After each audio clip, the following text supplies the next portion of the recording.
Sarah Davey. And I'm James Routledge. And this is Books Unpacked. Join us as we chat to people from across the publishing industry to unpack the life cycle of a book. Pop the kettle on, get comfy, and we'll get started.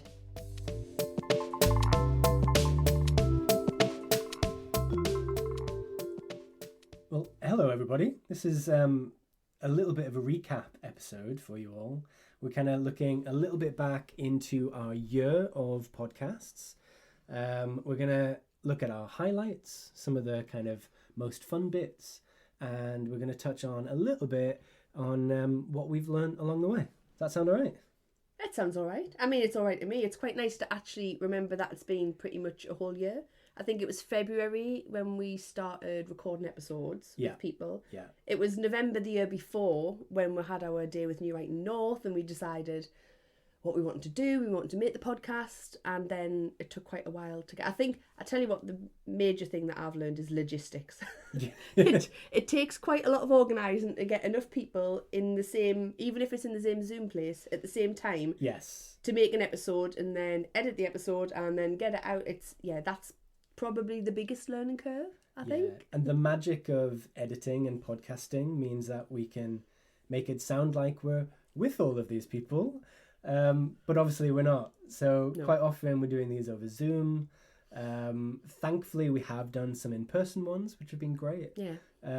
But yeah, logistically getting people in a room has been a bit difficult, hasn't it? Yeah. It makes us wonder, when these really prolific podcast people who've got an episode every week, and I'm constantly thinking, how did they do it?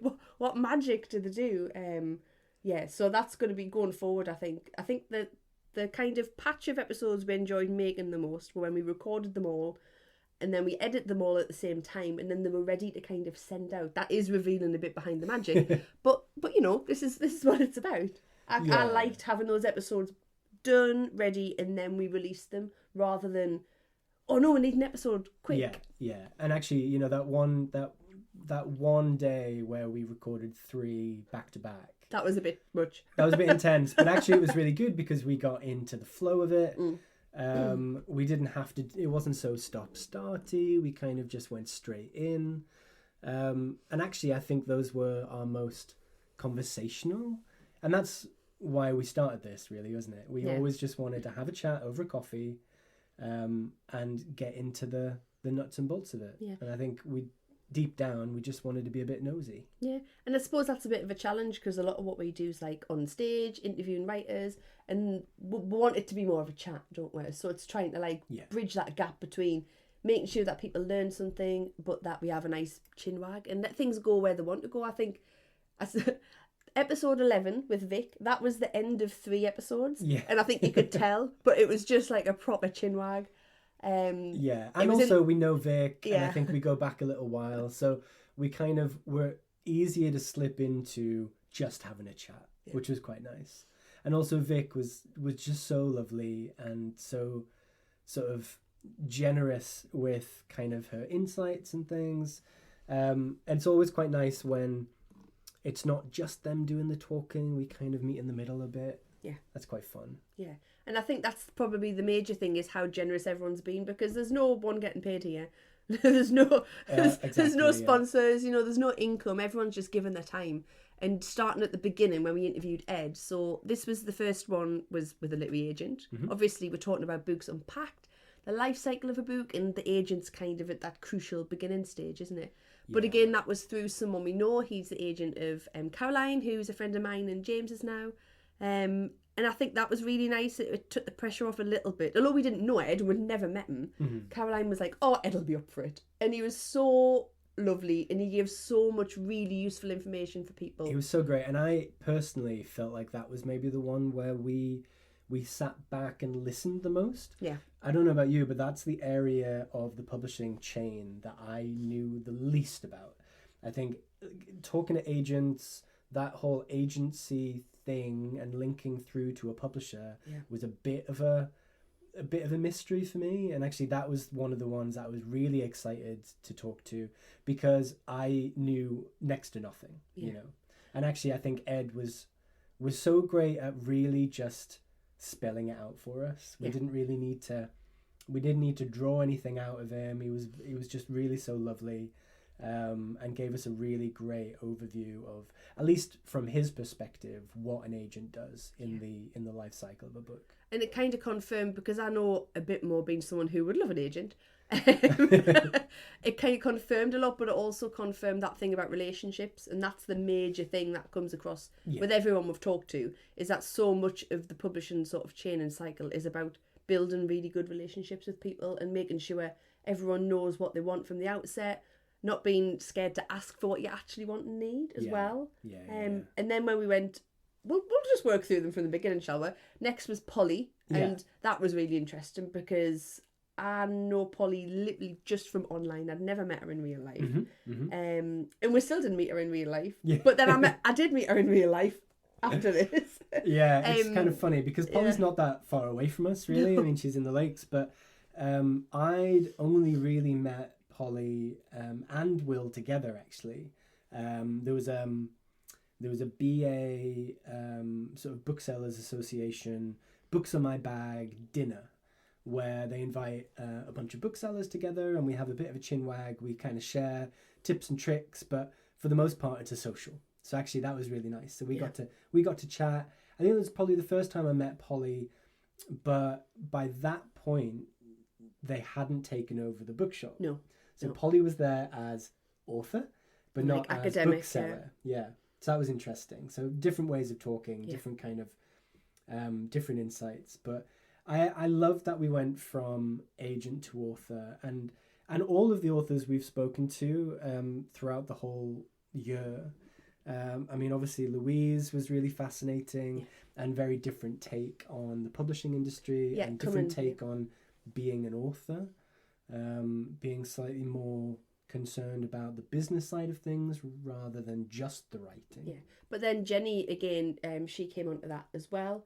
So Jenny Godfrey, she talked a lot about, and this is something I bang on about a lot, is that like there's two lives as a writer. And when I mentor people and tell them this, they either go, yes, I agree, or they look really sad. And you can be a writer, but if you want to publish your work, you have to think about it from a business perspective. And it might seem like it takes all the romance out of writing, but it's a really important thing. If you can separate making your art and then getting your art out into the world, they are two different jobs. And the more you can like arm yourself with information, especially about the getting, because no one can tell you what to write and how to write. Well, they can try, but you do it your way. But getting your work actually into the world, it's really important. So talking to Louise, who obviously started off self-published and now has her own publishing company for her own books, or Jenny, who had the much more traditional. She had the dream route into publishing, and I'm sure Jenny won't mind us saying that, but it just she just seemed to tick all the boxes. It was just, well, I wrote it and I sent it out and it got taken on, and then now obviously Jenny's. I'm constantly seeing Jenny in my social media feeds, being kind of reviewed and being shared and being kind of listed for things, and it's amazing to see kind of that journey, even since July when we interviewed Jenny. I mean, it's been amazing to see that kind of trajectory. But yeah, having those three authors at different not just different stages of their career, but very different positions within the industry. I loved that. I really enjoyed that. And I think Polly as well, especially because they'd just taken on the bookshop and they'd had their first Christmas. And just kind of getting settled in as a bookseller and looking at bookselling as part of that chain, I thought was really interesting. And that's probably something, I think, because you're obviously a bookseller and I've been involved in it, but maybe something that we'll look at for the next season is maybe talking to a few more booksellers, only because that is one of those crucial parts of the journey, that connection between reader and writer. And I think that's what Jackie talked a lot about as well, that connection between reader and writer. Jackie Collins, when she was talking about Newcastle Noir and interviewing, and that's what she feels like book events are for. It's connecting readers and writers.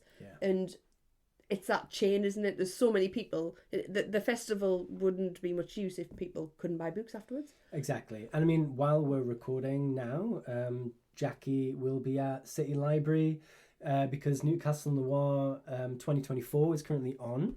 This very moment, and right through the weekend. So Jackie will be in full flow. doing what she does best. And I love talking to Jackie. I mean, I've known Jackie for years, but she's just so inspiring as an event organizer, as a reader and a lover of the genre. Yeah, we didn't have to do much talking because she's just so, you kind of wind her up and she just has so much to give and say about the writing in the book industry. She's absolutely brilliant. And it was great as well. Obviously, we want to get behind all of the kind of Northeast festivals. So obviously Jackie runs Newcastle Noir, and it was great talking to Vic about Bay Tales and kind of comparing and contrasting slightly. We didn't really want to put them against each other because they do similar things, but also very different ways of working. But I love that deep down both of these festivals are readers first. Yeah. And I love that. And the other thing as well is there is space for this. I think there could be a sense that maybe, oh, well, there's already one of this type of festival. But there are readers for it and there are space for different people doing things in different ways. And it is much more of a community. It's not so much about competition. Yeah. You know, they're running at different times of the year. And it's the same with all the festivals, you know. We all kind of bounce alongside each other and we're all there for people to meet the writers that they really like and to engage with their work in maybe a different way. So speaking of like LJ Ross, she just did a signing at Waterstones in Gateshead, and shared a photograph of just this gigantic signing queue, like taking up the whole upper mall of the Metro Centre, and that's what it's about. Which was wild, and that queue kind of wrapped all the way around the kind of platinum section. The platinum mall. I'm just bringing up, while we're chatting, I'm just bringing up an email because I've just actually had an email from one of my reps who deals with a lot of LJ Ross books. So we can announce, it's kind of gone out into the world now, but Belsay is one of the new DCI Ryan titles coming in February next year. But it's just amazing kind of looking at what Louise has done, obviously with James as well, but as a small business, not so small, but as an independent publisher, I mean, she's now sold over 800,000 paperbacks just in the last few years. It's insane. It's just ridiculous, isn't it? But in a good way, but we love it. And Louise is now my coffee before work friend, so it's even better. So I get to hear all the she's non-stop. She never stops. She's brilliant. Yeah, and you know, going back to Vic and the festival and how it started being all about books and Vic working with writers and kind of giving them a platform. I thought that was really interesting to kind of link with what Sam was talking about. Yeah. You know, that was really nice to kind of go from the conversation we had with Sam about book talk and about kind of online readers and online engagement to talking about real life physical events with Vic. I thought that was really good. I think as well, it sounds, because obviously our world is books and we talk about books with each other all the time, but I like it when I talk to other people who maybe aren't and I start to suck them into my book loving life. Yeah. And I was talking to my neighbours about one thing and another, and they were asking me about, you know, how bookshops and how physical books are so popular, because they all believe, like a lot of us did, that people weren't going to read books anymore, you know, and that it was all going to be digital, it was all going to be online. But this resurgence of books, and then accepting all these different ways, like the Book Talk platform, which, you know, not everyone might read that style of book, but you can't ignore the impact it has on reading overall. You know, we can be choosy about what we read personally, but like, I think I have those two heads. I have what I like to read and where I'd like my work to be.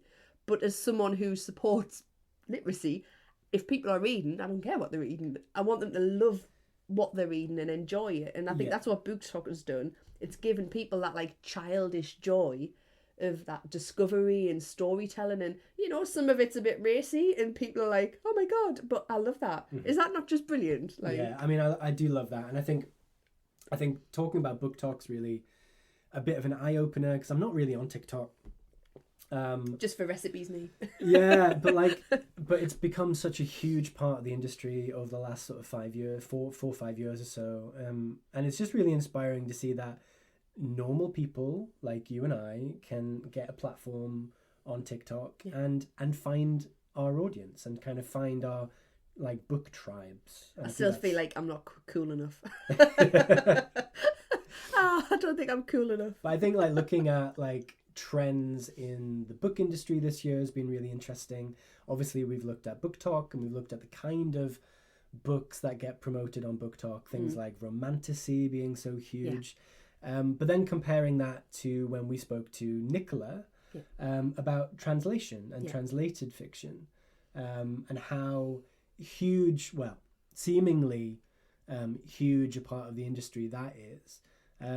But, you know, in talking to Nicola, we did realise that actually, yes, it seems like there's more translation than ever, but it's still less than 10% of the market. One of my neighbours, I showed her a book that I'd been loaned, and she went, "Are all books just Japanese now?" I said, well, no, there's just more of them. And I think, you know, you might go into Waterstones and you've got stuff like Butter there at the top, and they are getting promoted, but there's still a really small amount. And we both read a lot of translated fiction. So for us, it's probably like a bulk. There's 2 books on my desk and one of them is translated, definitely, you know. But yet to us it might seem like a really big market, but it's not. It's emerging, a bit like short stories, and you know. But you know, if you look back maybe less than 10 years ago and look at the different trends and the kind of things that booksellers were into and the kind of things that bookshops were pushing, it just because it's face out doesn't mean it's the majority of their stock. And I think that's really important. When you go into these bookshops and you look at the tables, that's not the majority of what they're stocking. That's what they're wanting to push right now. I must say, so this is totally going off on one, but I was in a big Waterstones and I met a dreamy bookseller. You know when you meet a bookseller who just absolutely loves recommending books. Amazing. It was amazing. So she was talking to somebody and they had a book, is it I Who Have Never Known Men? She had it in her hand. And I was like, oh, remind me of the author. I've been meaning to buy that. And she went, oh, did you like that? You might like this. And then she ran away. And we were like, where's she gone? And then she ran back and she had books. And I was like, that's on my reading pile already, actually. Amazing. But then, because they were both into the same kind of fiction, I was able to recommend them a book that I've read in proof that's not out yet. Mm-hmm. And honestly, the bookseller was bouncing, the customer was bouncing, I was bouncing, we all had books. And it was one of those, like, this is why we do it, isn't it? You know, when you get to recommend people stuff and you get to help them find something and you get to share a bit of that magic. Hugely. And you know what? I think going back to the conversation we had with James and Orthodox and kind of, you know, since our conversation with James, I think it was back in April. Yeah. We had, I had an opportunity to go down to Manchester to the indie kind of Northern Book Fair at Manchester City Library. And James was there and we had a really good, nice catch up. Yeah. And he was recommending me books, you know, and I was taking proofs home. And just that kind of connection to a publisher is just so amazing. And when you can get the same sort of interaction as you might get from a great bookseller, you know that they just really care about what they're pushing. And I just love that kind of connection. And you know, we got a lot of that with Alice too, didn't we? I was just going to say, going into the marketing side, it isn't just some kind of calculated thing. Like people, you've got to really love books to be able to sell them, and you've got to feel really strongly and passionate about it's a product. It is a product, but it's so much more than that, isn't it, with a book? And that's what you get from people like Alice. And it's interesting comparing what James does with Orthodox, because he does a bit of everything, where Alice's job is in marketing and publicity. And that's what's really interesting about this whole process is obviously there's a lot of independent publishers and they tend to wear 73 hats. And then in the bigger publishers, you've got people who've got a very specific role. And that's a really interesting part of the industry, I think, of how varied that is. Yeah, and you know, as much as we wanted to talk to Louise as a writer, actually I was equally interested in talking to her as a publisher. And I think having had the conversation with James and Orthodox and Alice within the much bigger machine of HarperCollins, getting that same sort of enthusiasm from Louise was amazing. But obviously it's different. I mean, they're her own books, you know? So if she can't get passionate about that, what can she get passionate about? And then I don't want to have a favourite chat, but I think my favourite chat was with Chris. And I don't know if it's just because he kept saying my name a lot and I felt really flattered. But it felt like, because again, Chris is one of these people who I've only ever met online. I've mainly only ever seen his hand drawing at an event, never his face, but he's always again been super generous with his time. It's another connection with Caroline Hardacre. And actually sitting down and having the chat, it felt like a lovely natural chatting because he's got such a wide-ranging career. Yeah. All the different areas that he's worked in and working with people in collaboration, and then people wanting to work with him. There was so many sides to it, weren't there? Yeah, and like such a wildly star-studded chat. Oh yeah, just dropping all the names in. You know, like from his connection to Raymond Briggs, like right on through to kind of the work he's doing now and some of the books that are coming out later. And I mean, we have to mention Phoenix Window because it's a big thing up here. It's a northern institution. It is. And it's a tradition. I mean, we over the last sort of couple of weeks, we've had the opportunity to go and have a look at Chris's window. So we mentioned it in the podcast. So for anyone who's listened to episode 9, you'll kind of know that Phoenix Window this year has been a collaboration with Chris and his artwork, and it's his story, his version of 12 Days of Christmas. Yeah. But and it's actually been, so the Phoenix Window, some years it doesn't get well received, does it? It's one of these very like controversial, it'll be on the front page of the Chronicle. People feel let down if it's not right. There was one year, it was all aliens. I remember everyone hated it. It was like there was uproar. But the response this year, people feel like it's a lovely traditional, but like a nice different take on a traditional tale. Yeah. It feels like it's come back to what it is. Yeah. And that's what his work is like. It's like, there's a warmth to it, isn't there? It invites you in. It makes you want to. There's something very familiar and quite nostalgic about Chris's work, and I think because it all kind of stems down to his drawings. Yeah. And it's pencil drawings, and it's so they're so disarmingly simple, but brilliant. Like the detail and the characters that you can put together. Is just amazing. And I think what I loved about this window, going back to Phoenix, is that you can tell it's Chris. You can tell in these 3D sculptures that it is all Chris Riddell. Yeah. And in previous years, I mean, you know, we should say as well that a lot of recent years, they've been inspired by children's books, children's characters, and it's got a very heavily literary kind of legacy over the last however many years now. I'm sure they've done a Raymond Briggs inspired. I'm sure they must have done. But yeah, it couldn't be anybody other than Chris Riddell, and it was amazing that Chris came up to launch the kind of unveiling of that window as well. Lovely. So he's been a proper part of our pre-Christmas celebrations, hasn't he? And then our final bit of like pre-Christmas celebration was our first live event. Yeah. Which, if you listen to it, episode 12, we might seem a bit flappy at the beginning. Yeah. So we may have almost skirted over that. I think we apologized to our audience for having such a rush at the beginning. But for a little bit of context, we were hit by Storm Bert. Oh, was it Bert? I didn't know. Bert. Yeah. Bert. So Storm Bert hit us in the early hours of that Saturday, and by the time we were getting ready to leave and sort of head towards the library, I think we'd already had a couple of inches of snow, and then by the time we were on the road proper, it was just gridlocked, wasn't it? It was just, and I mean, it's that thing in the UK, it comes to a stop, but we live a bit rurally out in Northumberland, and it was awful, and we were in the car for 2.5 hours trying every which way to get there. So by the time we got there, we didn't think we would get there. We were kind of giddy, and when we finished, I felt like I needed to lie down for a week. Honestly, I got home and just got into my sleeping bag, lay on the settee. I was like, "That's it, I'm done." Yeah, it's not how we planned it. It's not how we planned it. But as we started this podcast and said, you know, things don't always go to plan, and I think, you know, the planning ahead is all well and good. But yeah, you can't account for Bert. Exactly. Yeah. And, you know, I think, because I've listened back to that episode since, you know, we've let the dust settle slightly, and I kind of listened back to it, and I don't think you can tell. I think we just sort of, we were so professional. Yeah. And, you know, credit to David and Julia as well. So lovely.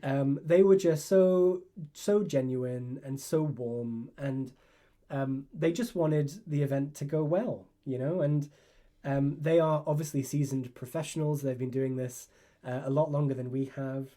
And they were just such a lovely chat, weren't they? The kind of chat where there was so much to share. We could have gone on for hours, really. Yeah. You could have just sat for a whole day, couldn't you? Yeah. And gone through all of the work and everything they know. And it was really interesting that, David highlighted that not everything goes well, with different, and I think that's really good. Not everything's a dream, and especially in children's writing and publishing, people do move around and they do work with different publishers, and sometimes finding the right fit is, you've got to move around. Yeah, and Chris touched on that as well, didn't he? Yeah, saying that a lot of people will flip between different publishers.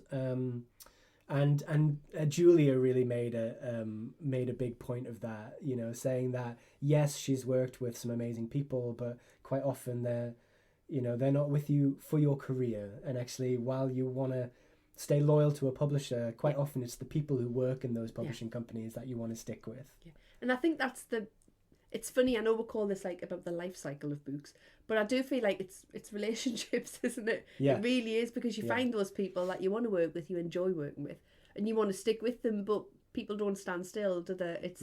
It's tricky. And when it's your work, it's so personal to you.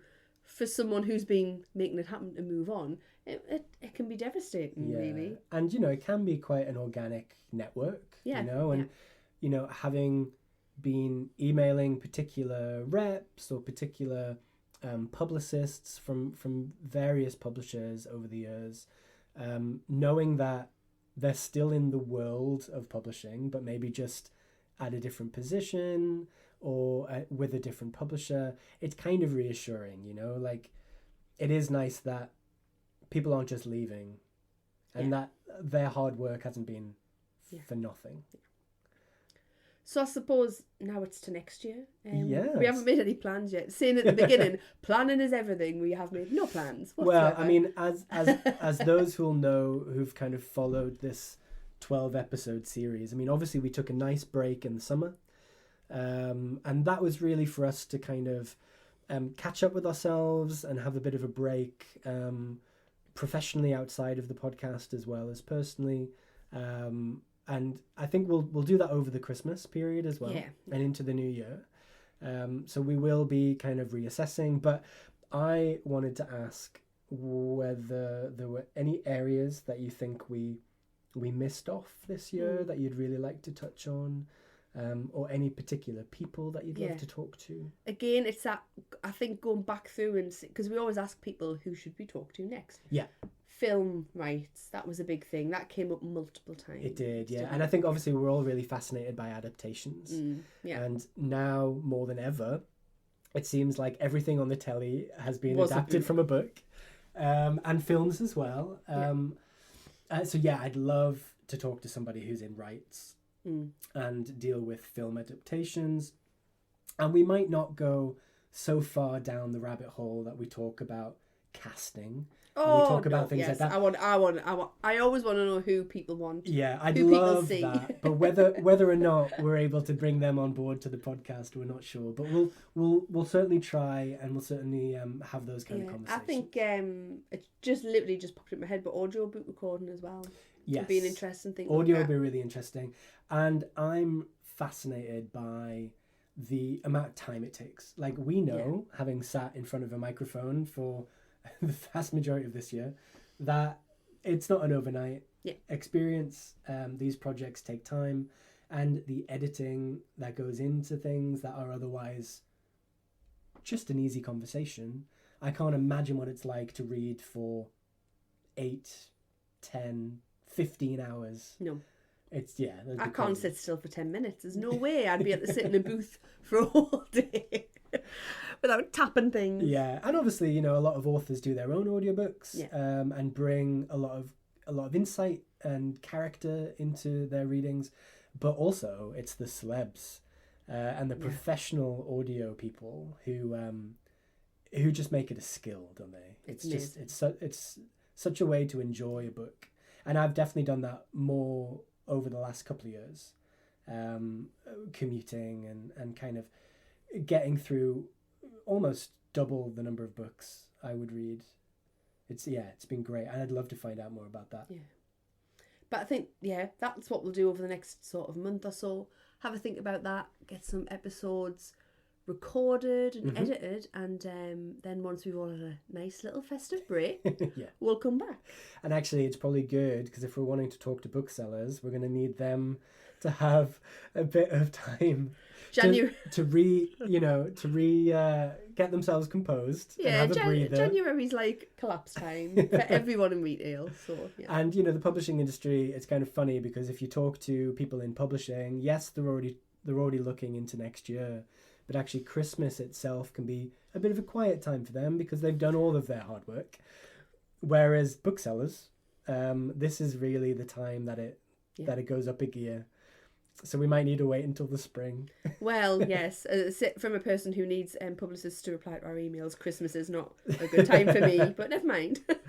Another thing I'd really like to look at is, this life cycle we've explored this year has definitely become more of a loop. We're feeding in sort of new books and new writing goes through this sort of life cycle, and then it hits the hands of readers, and it's out into the world again, and then just inspires more writing. So it does become a bit of a loop, but there is also a dead end. There are, for those who are in books, looking at returns, looking at damages, looking at these sort of vast warehouses that exist around the UK about where books go to die. Oh, I'd be inspired on my to be read pile. I'd be inspired to talk to somebody who deals with that, and actually how they bring new life into these books, and actually how they get them back out to people. And I know there's particular groups, especially in the Northeast, that work with charities. They look at kind of refugee charities and rehoming charities, about kind of gifting books. And I think that would be a really interesting thing to talk about. Yeah. Well, I think we should make a coffee, look at our own to be read piles, and absolutely. Wrap up. Yeah. So we just want to thank you all for listening and kind of being with us along on this journey as we find out a bit more for ourselves as well. Yeah. And hopefully you'll keep listening and sharing, and we will see you in the new year. Thanks for listening.